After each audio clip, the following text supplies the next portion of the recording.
కాంగ్రెస్ ప్రభుత్వంపై విమర్శలు చేస్తూ కేంద్ర సహాయ మంత్రి బండి సంజయ్ ట్వీట్ చేశారు.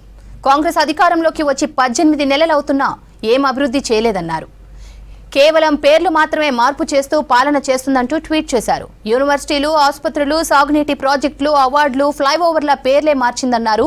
తెలంగాణ తల్లి విగ్రహం కూడా మార్చారని ఆరోపించారు. చివరకు గ్రేటర్ హైదరాబాద్ లో ₹5కే అందిస్తున్న అన్నపూర్ణ భోజన కేంద్రం పేరును కూడా ఇందిరా క్యాంటీన్ పేరుగా మార్చాలంటూ ట్వీట్ చేశారు బండి సంజయ్.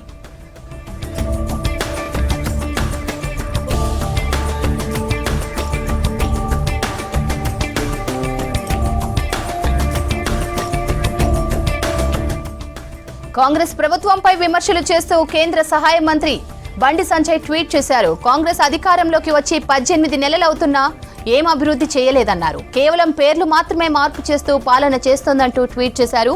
యూనివర్సిటీలు, ఆసుపత్రులు, సాగునీటి ప్రాజెక్టులు, అవార్డులు, ఫ్లైఓవర్ల పేర్లే మార్చిందన్నారు. తెలంగాణ తల్లి విగ్రహం కూడా మార్చారని ఆరోపించారు. చివరకు గ్రేటర్ హైదరాబాద్ లో ₹5కే అందిస్తున్న అన్నపూర్ణ భోజన కేంద్రం పేరును కూడా ఇందిరా క్యాంటీన్ పేరుగా మార్చారంటూ ట్వీట్ చేశారు బండి సంజయ్.